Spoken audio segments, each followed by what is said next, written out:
jueves, amigos, muy buenos días y bienvenidos a una nueva emisión de TVC Noticias. ¿Qué tal, Adri? ¿Cómo estás?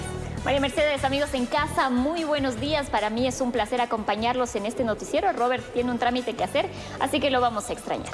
Así es, bueno, recordarles a ustedes que estamos para acompañarles. También se están saliendo de sus hogares a través del www.tvc.com.es. Recuerde también que hay pico y placa.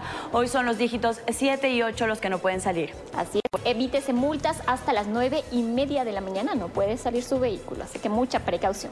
La mañana que va avanzando y nosotros que iniciamos con la información para contarles que el presidente de la República, Guillermo Lasso, acudió a la Convención Nacional de Creo.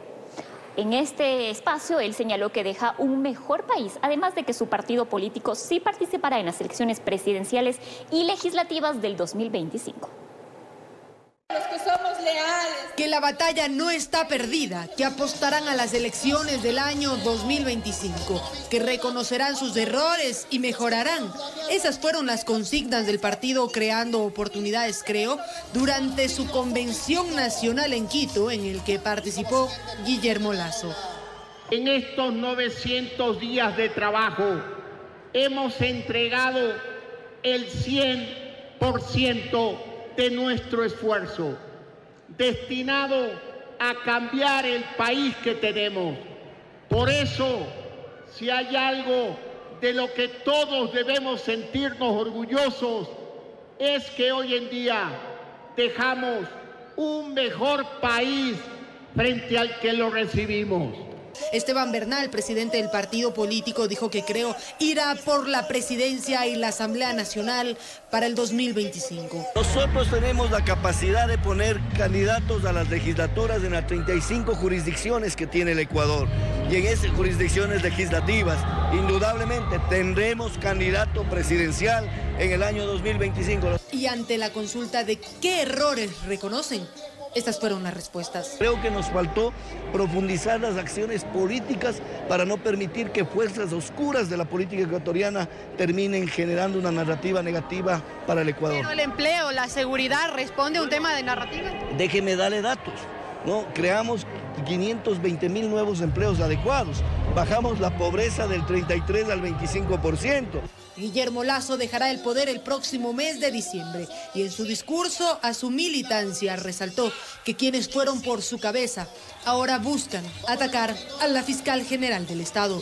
De esa mayoría arbitraria y mentirosa que buscó enjuiciarme con un juicio falso, con pruebas falsas y que ahora pretende también enjuiciar a la fiscal general de la Nación. Informó Valeria Navarro. Más noticias. El Hospital Eugenio Espejo de la ciudad de Quito recibió nuevo equipamiento quirúrgico y mejoras en su infraestructura. En un recorrido, el presidente de la República, Guillermo Lasso, entregó estas nuevas obras y presentó también un programa de becas para el sector de la salud. A continuación le contamos cómo acceder a ellas. Para mitigar el déficit de médicos especialistas en Ecuador, el gobierno nacional presentó un programa de becas para los profesionales de la salud, quienes podrán ampliar su formación en 11 universidades del país. Nuestro objetivo es fortalecer el sistema de salud con profesionales de alta formación académica. Y el monto de financiamiento es de 362 millones de dólares. Autoridades informaron que médicos, laboratoristas y enfermeras podrán acceder a las becas para ampliar sus conocimientos. A partir de ahora y por los próximos 10 años vamos a abrir aproximadamente 1.000 becas anuales hasta el 2030. El Ministerio de Salud también informó que continúa repotenciando los servicios médicos del Hospital Eugenio Espejo con la adquisición de tecnología y adecuación de la infraestructura hospitalaria. Adquirimos equipos para endoscopía, rayos X, tomografía, ecografía, resonancia magnética y hemos ya iniciado el proceso de la consultoría para la construcción de la torre de oncología, que será el primer hospital oncológico del Ministerio de Salud. La compra de tecnología médica, sostienen, permitirá reducir las derivaciones a hospitales privados. En el Hospital Eugenio Espejo cada año destinamos 40 millones de dólares en derivaciones, pero con los equipos entregados podremos ahorrar millones de dólares atendiendo desde aquí mismo. De igual manera, indicaron, varias casas de salud continuarán abasteciéndose de insumos para hacer frente a la crisis hospitalaria que vive Ecuador. Informó Álvaro Terán. La decisión del presidente Guillermo Lasso de otorgar seguridad a expresidentes, exvicepresidentes y a sus cónyuges, tanto en el país como en el exterior, según expertos, se contrapone con la medida que el propio mandatario adoptó en el 2021, pues en ese momento consideraba que se debía optimizar los recursos del Estado. Mediante decreto ejecutivo 906 firmado este 7 de noviembre, el presidente Guillermo Lasso modificó las circunstancias sobre las cuales se otorga seguridad para expresidentes y exvicepresidentes del país, así como para sus cónyuges. El documento detalla que la protección y seguridad deberá ser dentro del territorio nacional como en el exterior. Para el analista Sebastián Mantilla, esta decisión a pocos días de dejar el poder denota en el mandatario que los cambios que él mismo realizó en 2021 habrían tenido motivaciones políticas y no para optimizar recursos del Estado. Con este decreto, no solo que se extiende el periodo a 2 años y a 1 año en el caso de un presidente, expresidente y exvicepresidente, sino también a los cónyuges e incluso en el exterior, generando, digamos, una presión, yo le diría, presupuestaria y de gasto mucho más onerosa y mucho más costosa de lo que en un principio tenía vigencia con ese decreto, con el 179. En 2021 se dispuso que la Casa Militar Presidencial no otorgará seguridad a los familiares del presidente y vicepresidente, ni a los cónyuges y familiares de expresidentes y exvicepresidentes. Además que la seguridad asignada deberá ser solo dentro del territorio ecuatoriano. Para Mantilla, esta decisión del presidente, lejos de recibir el respaldo de la ciudadanía, empeoraría su imagen ante el país. Además de que va a afectar el presupuesto general del Estado, es básicamente una medida que le perjudica en términos de la imagen mucho más a la imagen del presidente Lasso. O sea, si la imagen del presidente y el nivel de aceptación del presidente Lasso ya estaba muy baja, creo que con esta decisión presidencial contribuye a que gran parte de la ciudadanía más bien esté molesta y muy molesta por esta decisión. El documento señala que esta protección para expresidentes y exvicepresidentes, así como sus cónyuges, será por un periodo de 2 años y 1 año respectivamente. Y estos plazos se podrán alargar en función del informe de riesgos que emita la Casa Presidencial. Informó Miguel Ángel Bedoya. 7:04. Con sanciones económicas y pena privativa de la libertad de 3 a 7 años podrían ser sancionados quienes infrinjan la Ley Orgánica de Protección de Datos Personales, cuyo reglamento lo entregó el presidente de la República, Guillermo Lasso. A cuentagotas estarían llegando los pasos para que la Ley Orgánica de Protección de Datos Personales entre en vigencia. Que la Ley de Protección Personales fue la última decisión del gobierno anterior, de Lenín Moreno, entonces salió en mayo del 2021. Entonces, desde el mayo del 2021 hasta esta fecha, no hemos tenido en este caso el reglamento a la ley, cuando según lo que dicen las normas, eso debería estar en 90 días. Fue este martes que el presidente Guillermo Lasso presentó el reglamento, pero todavía falta la creación de la entidad de control. Que el próximo gobierno implemente la Superintendencia de Protección de Datos Personales. ¿De dónde deberán salir las sanciones para presuntos infractores? Funcionarios públicos. Se les puede poner hasta 20 salarios básicos unificados de multa. Los datos personales terminaron los hackearon, terminaron en la DIV o en la Dark Web. ¿No es cierto? Y se puede saber que fue por culpa de un responsable o un encargado. Ellos tienen que responder. En el caso del tema penal sería, por ejemplo, por la venta de bases de datos sin autorización de su titular, la pena va de 3 a 5 años. Y si la persona está dentro de una institución de tipo financiero, de la economía popular y solidaria, la pena va de 5 a 7 años. También Lasso entregó el reglamento de la Ley para el Desarrollo, Regulación y Control de los Servicios Financieros y Tecnológicos. Fundamentalmente en 4 áreas.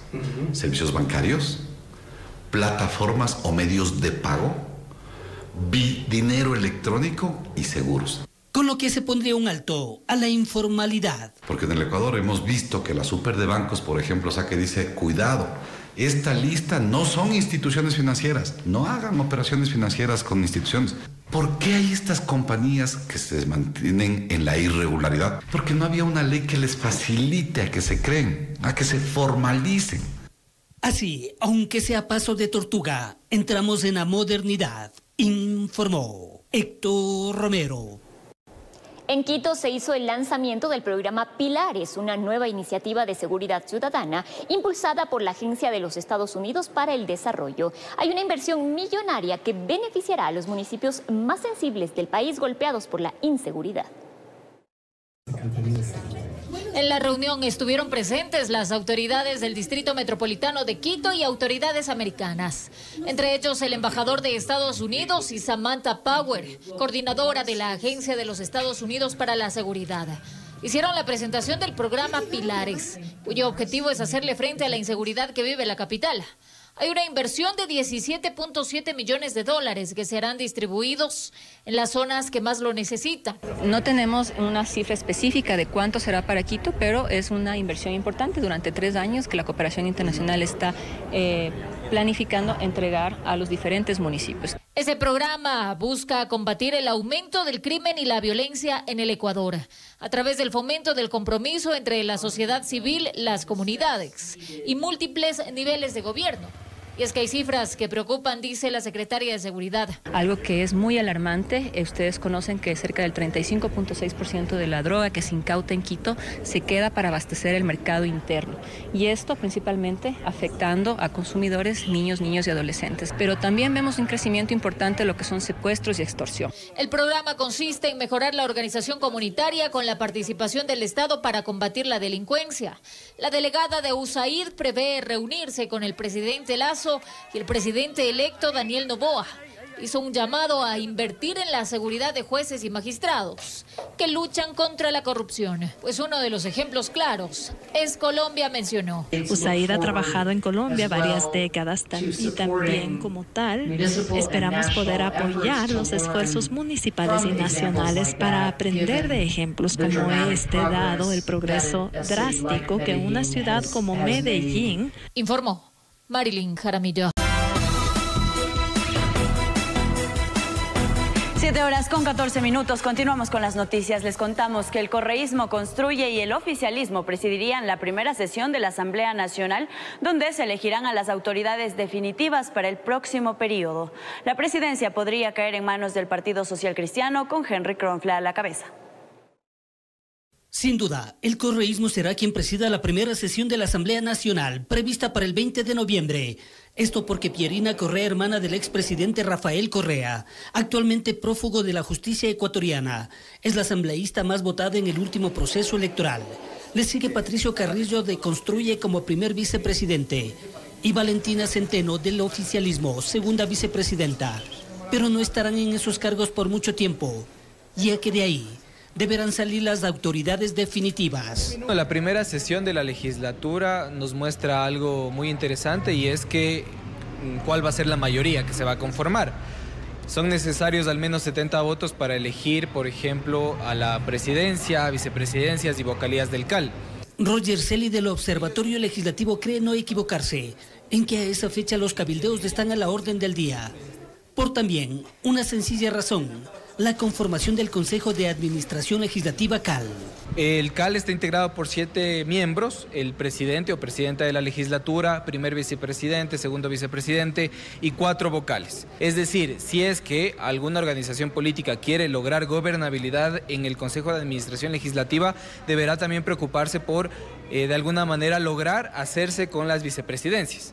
Recordemos que se necesitan mínimo 4 votos en el Consejo de Administración Legislativa para pasar una decisión. Para la segunda convocatoria, los acuerdos irán con miras a la conformación de las 15 comisiones permanentes. No puede tratar otro tema que no sea este. No solo eso, sino el Comité de Ética deberá conformarse también en la siguiente sesión. Desde ya perfila como posible titular del Legislativo Henry Kronfle, del Partido Social Cristiano. Existen diálogos y es saludable que existan con todos. Vuelvo y repito, esto no significa que coincidamos en todo. Pero si como dice el dicho popular, en la puerta del horno se quema el pan y usted sabe que hasta el último todo puede cambiar. Sí, y hemos visto pues en otras legislaturas, por ejemplo en la de 2021, que ya un acuerdo previo para llevar al propio Henry Kronfle a la presidencia se cayó. Quizás todo dependa de ofrecimientos a cambio, informó Héctor Romero. La nueva ministra de Ambiente, Agua y Transición Ecológica tiene 26 años de edad. Se trata de Sade Fritzsche, directora provincial de ADN en Galápagos y experta en proyectos medioambientales. Conozcamos un poco más sobre ella. La tarde de este miércoles, el equipo de trabajo del presidente electo, Daniel Noboa, dio a conocer el 9º nombre confirmado para su cúpula de gobierno. Con 26 años de edad y oriunda de Galápagos, Sade Fritzsche Naranjo asumirá como ministra de Ambiente, Agua y Transición Ecológica. Fritzsche se presenta como una persona cercana a Daniel Noboa. Ella ostenta el cargo de directora provincial del movimiento ADN en Galápagos, con su sede en la isla San Cristóbal. La futura ministra cuenta con una licenciatura en Gestión Internacional de Turismo por la Universidad de Oxford y una maestría en Ciencias en Gestión de Proyectos por la Universidad de Southampton en Inglaterra.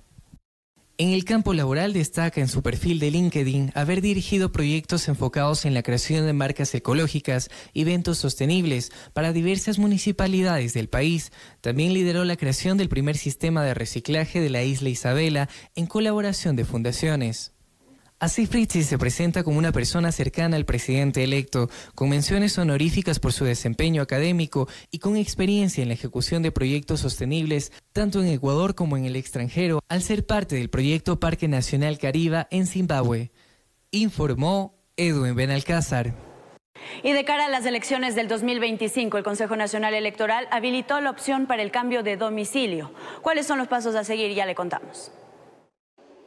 Una vez que culminó la jornada de elecciones, el CNE habilitó el cambio de domicilio. Usted ya puede realizar este proceso para las elecciones del 2025. El Consejo Nacional Electoral habilitó esa opción para los usuarios que deseen hacerlo sin salir de casa. Tome papel, lápiz y apunte. Debe ingresar a www.cne.gov.es/servicios en línea. Dar clic en cambio de domicilio. Deberá crear una cuenta. Para realizar todo este proceso, usted deberá tener a la mano la cédula de identidad y una planilla de servicios básicos. Recuerde, este trámite es completamente gratuito y se puede realizar a nivel nacional o en línea a través de la página web del organismo. Informó Marilyn Jaramillo. Representantes de 821 juntas parroquiales marcharon de manera pacífica por las calles de Quito en rechazo al recorte presupuestario y a los retrasos en asignaciones de recursos por parte del Ministerio de Finanzas.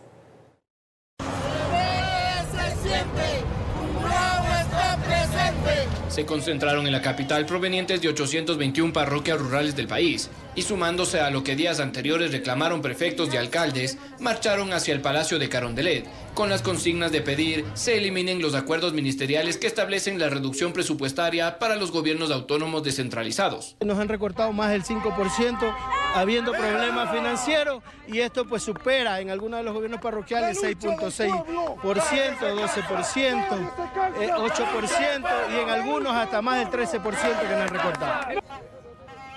Señalan que esto lo único que les estaría quitando es poder de ejecución, desatendiendo a sus comunidades, sobre todo en el ámbito social. El gobierno parroquial, del mínimo presupuesto que tiene establecido para el tema del gasto de inversión, así como también el tema del gasto corriente y en temas de proyectos y programas sociales que venimos trabajando en convenios interinstitucionales. Pero el gobierno a través de un comunicado señaló que se han destinado más de 8.000 millones de dólares en haberes a los GATS en este año y que incluso 690 millones pertenecerían al pago de deudas acarreadas desde el 2015.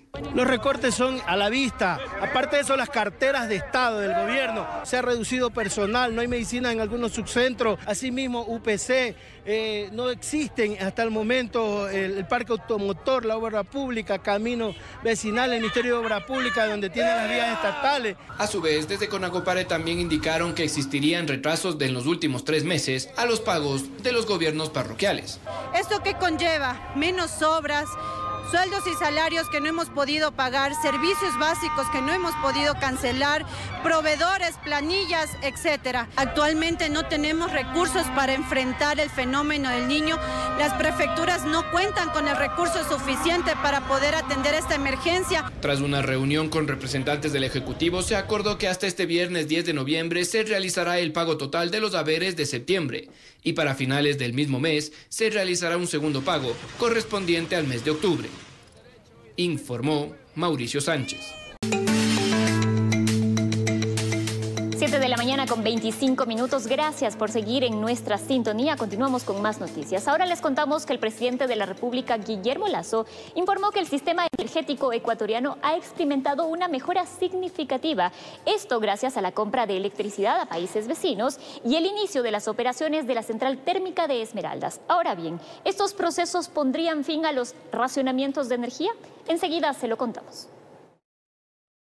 La compra de energía a Colombia y Perú reduciría significativamente la crisis energética que afronta Ecuador. El presidente Guillermo Lasso anunció que estas acciones podrían reducir los racionamientos. A partir del 7 de noviembre, Ecuador empezó a recibir energía de Perú entre 30 y 35 megavatios hasta un máximo de 50 megavatios, que es la capacidad de la red de transmisión. A más de la importación de energía, las condiciones hidrológicas de varias represas han mejorado en los últimos días gracias a las precipitaciones en el sur del país. La central térmica de Esmeraldas, indicó Lasso, empezó a funcionar el 4 de noviembre y aportará al país 125 megavatios. No obstante, expertos creen que esta planta no ha tenido los mantenimientos necesarios durante los últimos años. Porque cualquier día nos van a dar la noticia que a lo mejor colapsó el generador porque no se ha dado el mantenimiento respectivo, entonces definitivamente tampoco no nos debe dejar tranquilos. El presidente también mencionó que se encuentra gestionando la compra de energía a empresas privadas.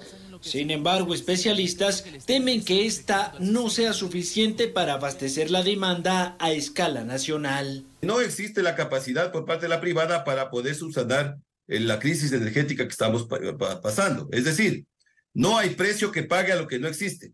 Especialistas creen que la compra de electricidad ejecutada por el gobierno será una de las más caras en toda la historia. Antes estábamos importando entre 15 y 20 centavos por kilovatio. Este momento nos está subiendo entre 55 y 60. Informó Álvaro Terán. Y la empresa eléctrica de Quito publicó el cronograma de los apagones para este jueves 9 de noviembre con una novedad. Varios sectores de la capital tendrían cortes de luz de hasta 3 horas seguidas, entre cuáles son los barrios y los horarios respectivos. Nuevos cambios de última hora para los cortes de luz en Quito. La empresa eléctrica de Quito publicó el cronograma de los apagones que tendremos este jueves 9 de noviembre. Lo interesante y curioso es que algunos sectores se quedarán sin energía no por 2, sino por 3 horas consecutivas. Según los horarios establecidos por la institución, las subestaciones eléctricas de Barrio Nuevo, Chimbacalle, San Antonio, Nuevo Aeropuerto, Santa Rosa, Inga Bajo y Sangolquí tendrán cortes desde las 3 a las 6 de la tarde. Recordemos que las propias autoridades aseguraron que las desconexiones serían de 2 horas en todo el Ecuador. Además, el presidente Guillermo Lasso informó este miércoles que las condiciones hidrológicas en Cocacodo Sinclair, Mazar y Paute habían mejorado. La sorpresa este jueves será para algunos sectores de la capital. El resto de subestaciones que no se mencionaron continuarán con racionamiento de 2 horas. Por lo tanto, las franjas horarias para este jueves quedan de la siguiente manera: de 8 a 10 de la mañana, de 10 a 12, de 12 a 2 de la tarde, de 2 a 4 y de 3 a 6 de la tarde. Recuerde que si usted desea revisar con más detalle los cortes de luz que tendrá su sector, lo puede hacer a través del link que aparece en pantalla: bit.ly.ws/YYD2. O también le recomendamos ingresar a las redes sociales de la empresa eléctrica de Quito y descargarse el cronograma publicado. Informó Miasa Beli Carrera. Los cortes de electricidad en el país han tenido un impacto económico y operativo en el sector empresarial, quienes exigen soluciones efectivas y una planificación a largo plazo. Los apagones energéticos en el país han generado un impacto considerable en el sector productivo de la capital. El 85.4% de las empresas experimentan afectaciones en sus operaciones. Así lo demuestra un reciente estudio de la Cámara de Comercio de Quito. En estos días que ya hemos ido viviendo los cortes progresivamente, todo tipo de negocio, por más pequeño o grande que sea, se ven afectados de alguna u otra manera en su accionar normal. Son 2 horas de corte por día. Por 4 días estás teniendo una jornada laboral que estás perdiendo. Según el estudio, el aumento de la inseguridad se ha registrado en un 27% de las empresas, mientras que un 25% reporta una disminución en las ventas. Los equipos también sufren, con un 22% experimentando daños. Esto ha llevado a un 16% de las empresas a contratar personal adicional para abordar los problemas. Además, la cadena de frío se ha visto afectada en un 10%. Pero nosotros como Cámara de Comercio de Quito estamos proponiendo mesas técnicas de trabajo para empezar a hablar de seguridad energética en el país, de tal manera que en el mediano y en el largo plazo podamos tener una seguridad todos los empresarios en el Ecuador de que vamos a tener la tranquilidad de poder hacer nuestras inversiones y que energía no nos va a faltar.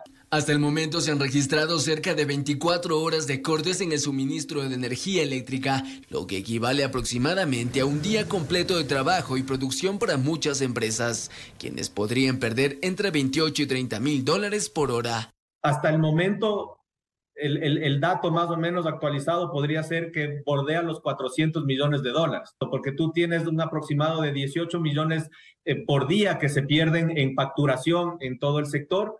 La falta de preaviso de los cortes de energía y la incertidumbre sobre el cumplimiento de acuerdos gubernamentales han complicado la planificación empresarial.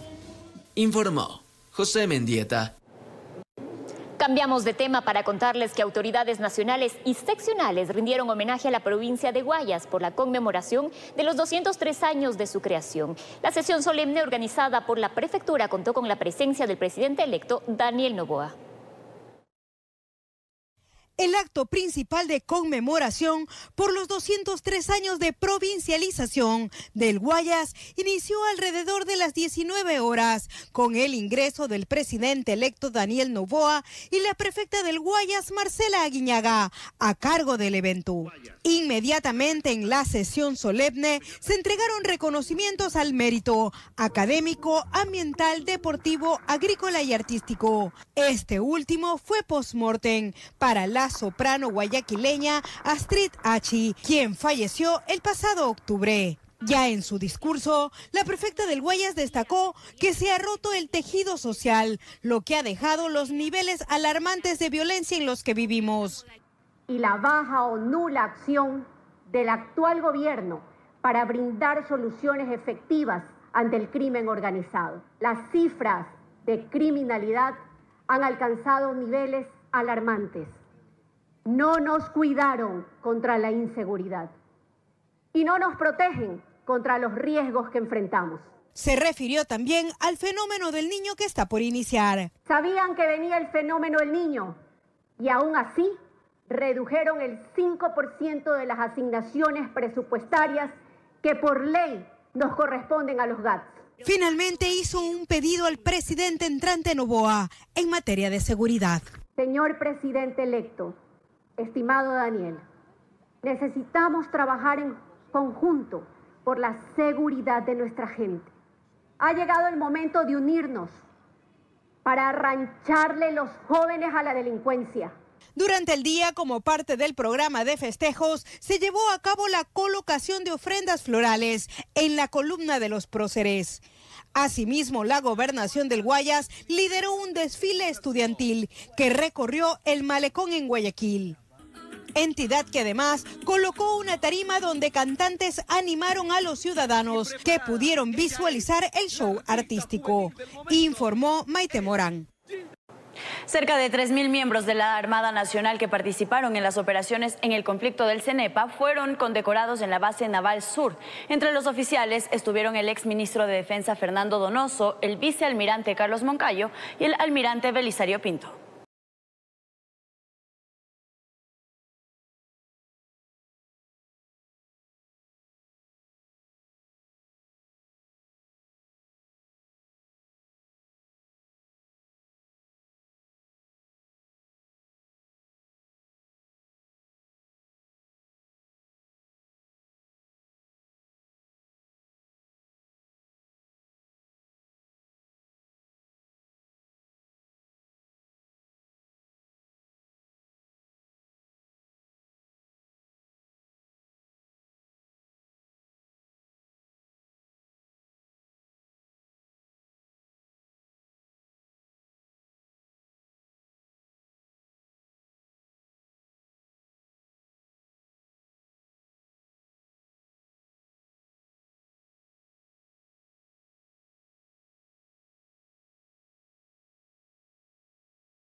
La buena noticia llega gracias a... El quincenazo te trae los días negros a Supermercados Aquí, con los precios más bajos, del 26 de octubre al 29 de noviembre de 2023. Ahora les contamos que la pandemia inspiró el emprendimiento de 20 mujeres de Monte Sinaí que se dedican a la elaboración de pan de banano y tortas. La asociación Triángulo de Delicias tiene 1 año y medio atendiendo al público y su producto ya se vende en una cadena de supermercados.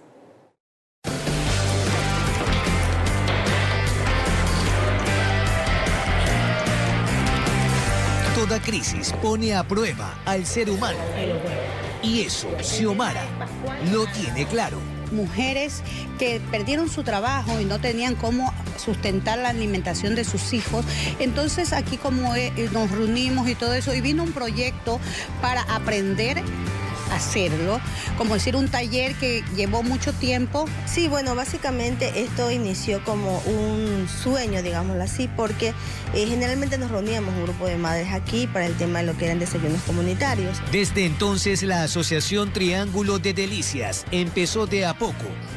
Alquilaron el horno eléctrico, la amasadora, batidora y algunos tiestos para levantar su emprendimiento colectivo, que ya cosecha sus primeros alcances. Está en percha el cake de banano de nosotros, el Trideli.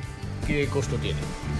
$2.50 el de 500 gramos. La semana pasada tuvimos una preparación bien grande, bien extendida, de 500 cakes, que lo hicimos durante todo un día, una jornada de un día completo. Su especialidad, el pan de banano, pero también elaboran tortas y dulces.